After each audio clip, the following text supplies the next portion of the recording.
あなたは、もっと頑張らなきゃ、もっと努力しないと、そんな焦りがあなたの毎日を支配していないか。でも心は重く、体もついてこない。そんな日々を送っていないか。実は、その、頑張らなきゃ、が人生を遠回りさせている。力んでもがくほど、かえって大切なものが見えなくなるのだ。本当の成長や幸せは、逆に、力を抜いた時に訪れる。それは怠けとは違う。脱力とは、しなやかな強さであり、自然の流れと調和する力なのだ。今回はあなたに、心を軽くし、人生を好転させる、脱力の知恵を授けよう。最後まで聞けばきっと、脱力したとき、人生がどう好転していくのか、その因果を感じられるはずだ。第一章、極端を捨てる中道の知恵。あなたは、もっと頑張らなきゃ、と、自分に鞭を打ち続けていないか。それとも、どうせ無理だ、と、力を抜きすぎてはいないか。多くの人が、この二つの極端の間を揺れ動いている。かつての私もそうだった。すべての欲を断ち切れば悟れると信じ、命がけで苦行に挑んだ。息をするのもつらいほど身体を痛めつけ、あらゆる快楽を拒んだ。だが、その果てに待っていたのは、虚無と疲弊だった。極端は、真理から遠ざかるだけだったのだ。ある日、川のほとりに座っていると、どこからか琴の音が聞こえてきた。師が弟子にこう教えていた。弦が強すぎれば切れ、弱すぎれば音はならぬ。適度な張りがあってこそ、美しい音が響く。私はハッとした。人の生き方も、まさにこのことのようであるべきなのだ。張りすぎず、緩めすぎず、真ん中を行く。それが、中道、という道だった。中道とは、ただ中庸を選べ、という意味ではない。本質は、状況に応じて、最も自然な調和を選ぶ知恵にある。何かを足したり引いたりするのではなく、内側の静けさから最善を見定める。例えば、体が悲鳴を上げているのに、努力が美徳と走り続ければ、破綻は避けられない。逆に、怠け心に甘えて何もせずにいれば、魂はよどんでいく。大切なのは、今、自分に必要なバランスに気づく感性なのだ。中道を生きるとは、自分の内側の音に耳を澄ませること。強く引きすぎず、弱すぎもせず、一音一音を丁寧に奏でるように、今日という一日を調律していく。それは、見た目には地味で派手さのない生き方かもしれない。だが、そこにこそ真の自由がある。自分を律しながら、流れに逆らわずに生きる人は、誰よりも柔らかく、しなやかで美しいのだ。では、現代に生きるあなたが中道を実践するにはどうすればいいか。まずは、自分の内側に、今、私は力みすぎていないか、と問いかけてみなさい。その一問が、人生のリズムを変えるきっかけになる。例えば、朝からやることに追われて焦っているとき、一歩立ち止まり、深く息を吐いてみる。それだけで、心の張り詰めた糸が少し緩み、選択に余裕が生まれる。あるいは夜、やり残しへの後悔や明日への不安で頭がいっぱいのとき、スマホを閉じ、そっと目を閉じて、まあ、これでいいか、と自分に言ってみる。完璧でなくてもよい。そう許すことで、あなたはもっと自由になれる。中道とは、心と体の声に敏感であること。無理を重ねず、流されず、自分自身と対話しながら歩むことなのだ。脱力は、投げ出すことではない。自分の命を大切に扱う、優しい選択なのだ。第二章、正しい努力は、調律である。あなたは、努力とは、どれだけ歯を食いしばるか、だと思っていないか。確かに努力は尊い。だが、間違った方向に全力で進めば、人生は苦しみに向かってしまう。本当の努力とは、ただがむしゃらに突き進むことではない。それは、心と行動を調律するようなものなのだ。微調整を繰り返しながら、目的地に向かって丁寧に歩むことだ。かつての私は、良くない心の流れを止め、良い流れを育てるという、4つの努力を実践していた。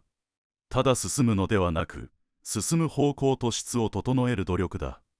例えば、怒りの心が芽生えそうになったとき、その火が燃え広がる前に静かに見つめ、消していく。逆に、小さな思いやりが生まれたときは、そっと水をやるように育てていく。このような調和的な努力こそ、心を傷つけず、穏やかに、そして着実に人生を変えていく力となるのだ。4つの努力。それは、悪を避け、立ち、善を起こし、育てるというものだ。だがこれらは、何も大きな決意や劇的な行動を求めているわけではない。むしろ小さな心の選択を静かに積み重ねていくことにこそ意味がある。例えば、他人を否定する言葉が喉まで出かかったとき、一呼吸置いて、やめてみる。その一瞬の静けさがあなたの心を守り、周囲との関係も変えていく。また、小さな善意が心に芽生えたとき、すぐに形にしてみなさい。ありがとう。お先にどうぞ。たったそれだけで、善の種が育つのだ。努力とは、筋肉をこわばらせることではない。力まず、心の声に耳を澄ませて、一日一日を整えることが、やがて大きな好転につながっていく。だからこそ、努力には、方向とやり方がある。間違った頑張りから自分をそっと解放してあげなさい。現代人の多くは、もっと頑張らねば、と自分を追い込みがちだ。だが、過剰な緊張は心を疲弊させ、かえって人生を遠ざける。努力には、調律という視点が必要なのだ。例えばピアノでも、演奏の前に必ず調律を行う。いくら技術があっても、音が狂っていては人の心に届かない。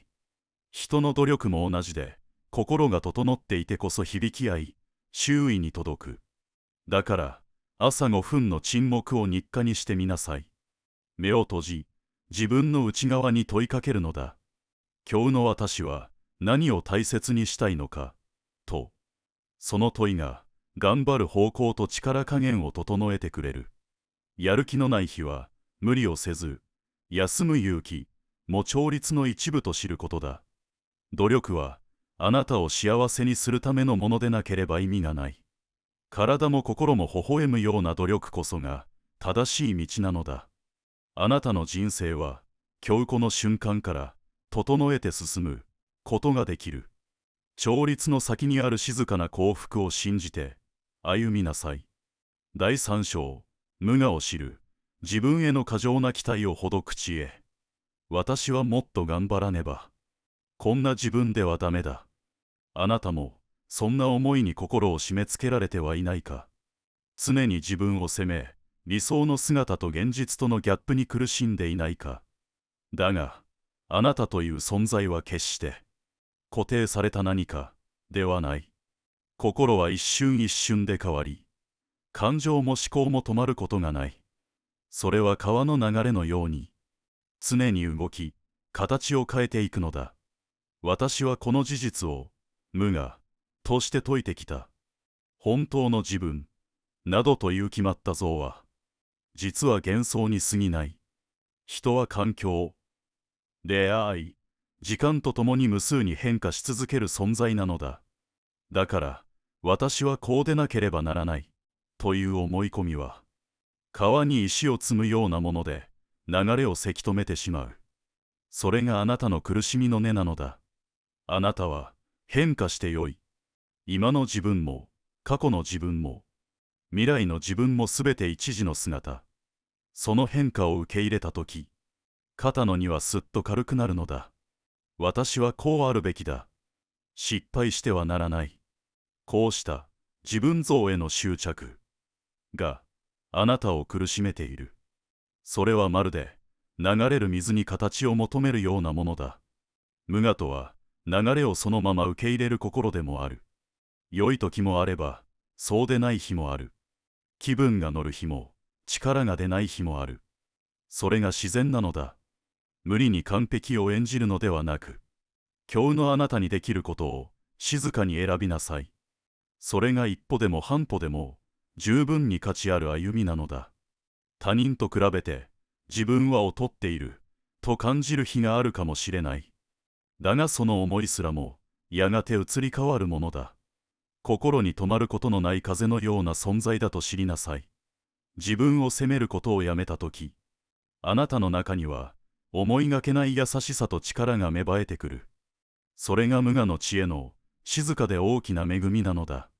では、無我の知恵を日常でどう生かせばよいか。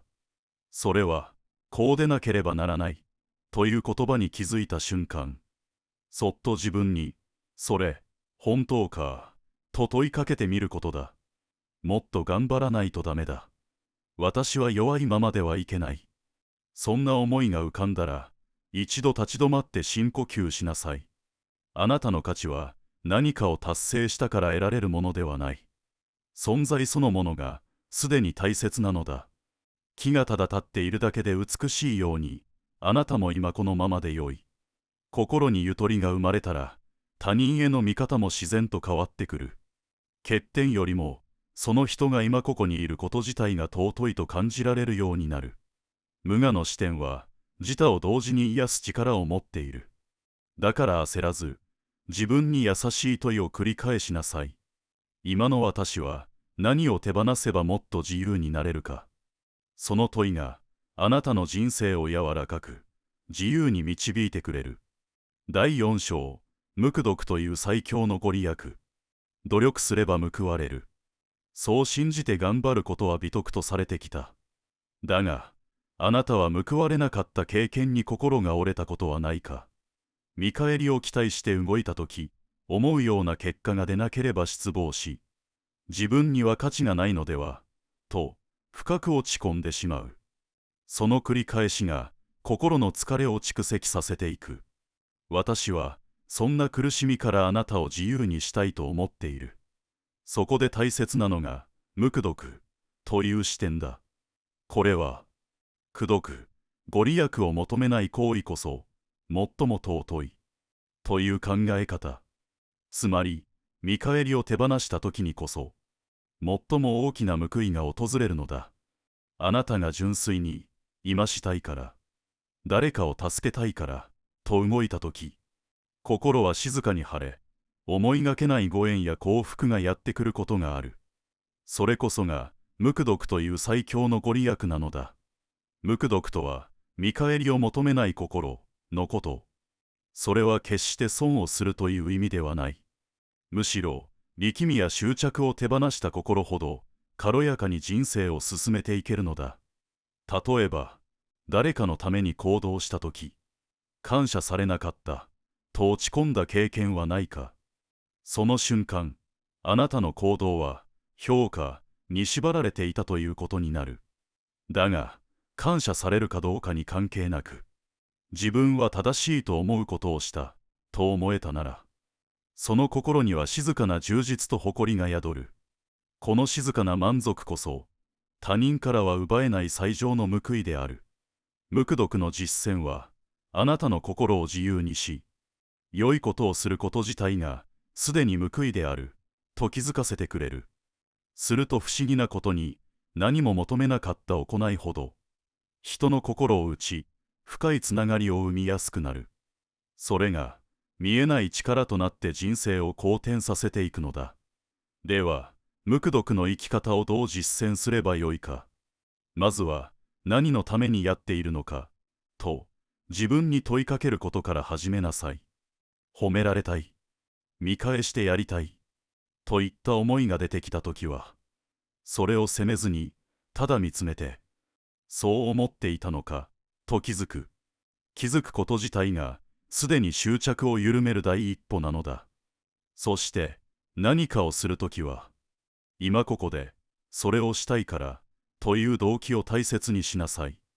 結果がどうあれ、その行為に込めた心があなたの内側を整えてくれる。毎日の小さな選択の中で無垢毒を選ぶことで、あなたの心は次第に軽く、柔らかくなっていく。そして、想像を超える好転が静かに訪れる。与えようとせず、ただ自然に行う行為には、計り知れない力が宿る。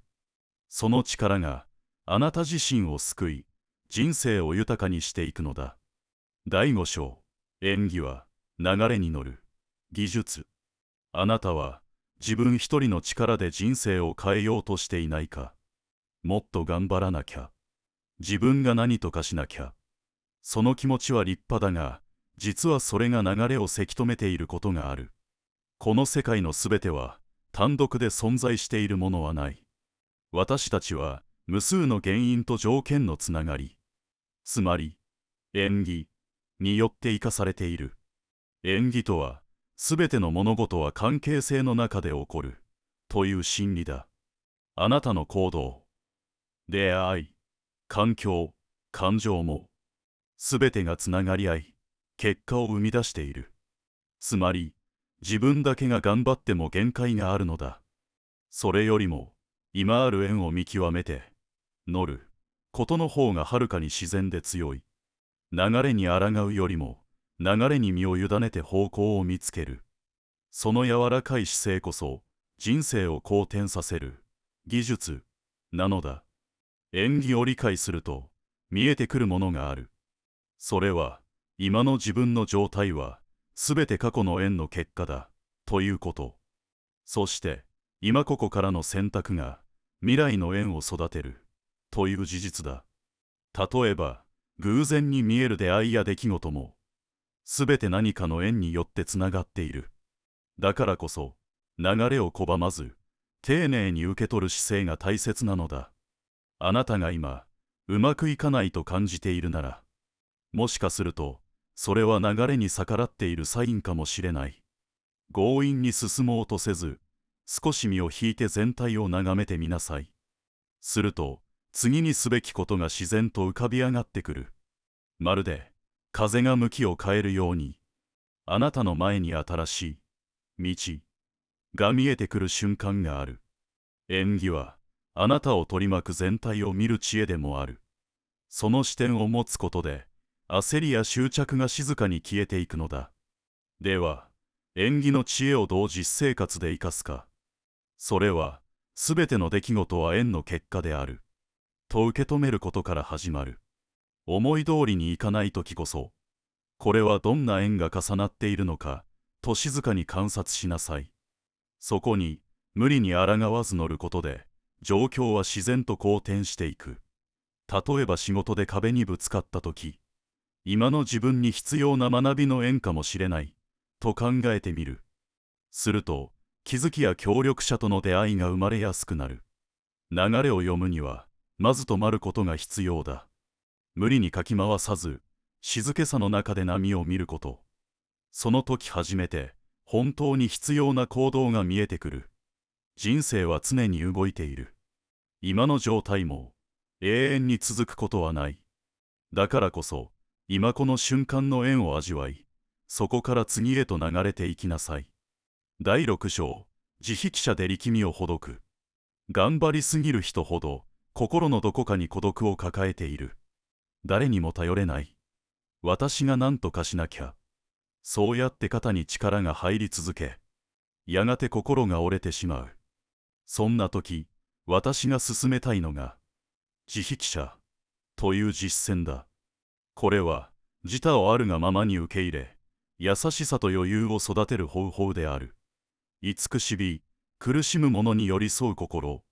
非、苦しみを取り除きたいという願い。喜、他人の幸せを共に喜ぶ心。者、すべてをあるがままに見て執着しない心。この4つの心が揃ったとき、人の内側には大きな安らぎが生まれる。頑張らなくても、自然と他者とつながり、心が開かれていくのだ。自筆者は、力まなくても人と響き合えるという、心の技術。それは、最も柔らかく、最も強い生き方でもある。自筆者の中でも、まず大切なのは、自分への慈しみだ。多くの人は、他人には優しくできても、自分にはとても厳しい。その結果、自分の心を締め付けてしまっている。今日もよくやったね。今はそれでいいよ。と、自分に優しく語りかけることから始めなさい。その一言が、あなたの緊張をそっとほどいてくれる。また、他人の幸せを喜べる心、は、嫉妬や競争を超える力となる。人の成功を自分の喜びとして受け止められたとき、あなたの心には大きな余白と軽やかさが生まれる。者の心も大切だ。相手の反応や結果に執着せず、ただ今ここでベストを尽くす。その潔さが心にしなやかさと自由を与えてくれる。自筆者は他人のための教えではない。むしろ、あなた自身を軽やかに、そして優しく整える知恵なのだ。では、日常の中でどう自筆者を実践するか。まずは、ほんの少しでも良いから自分に優しい言葉をかけてみることだ。疲れて帰った夜に、今日も頑張ったね。よくやってるよ。と自分に伝える。誰かの成功を見たとき、よかったね。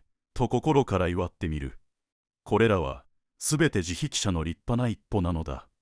また、他人の言葉や態度に過敏になったときは、この人も苦しみを抱えているのかもしれない、と想像してみる。その瞬間、あなたの心から力みがほどけ、深い共感と憐れみが芽生えてくる。自筆者とは、感情を抑えるのではなく、湧き上がる思いを丁寧に見て、優しさで包む技術である。誰かのためにではなく、あなた自身を穏やかにするために、自筆者の実践を始めてみなさい。その優しい心こそが、人生を深く、美しく変えていくのだ。いかがでしたか？無理に走らず、流れに身を委ね、自分を信じて静かに整える。それが人生を好転させる知恵なんですね。もし今日のお話が、皆様の人生に新しい気づきや励みを与えるものでしたら、コメント欄に100を、また改善点やご意見がありましたら0をお書きください。いいねボタンとチャンネル登録していただけるととても励みになるので、ぜひよろしくお願いします。今後も様々なブッダの知恵を配信していきますので、通知をオンにして次回の配信をお見逃しなきようお願いいたします。本日はご視聴いただき、誠にありがとうございました。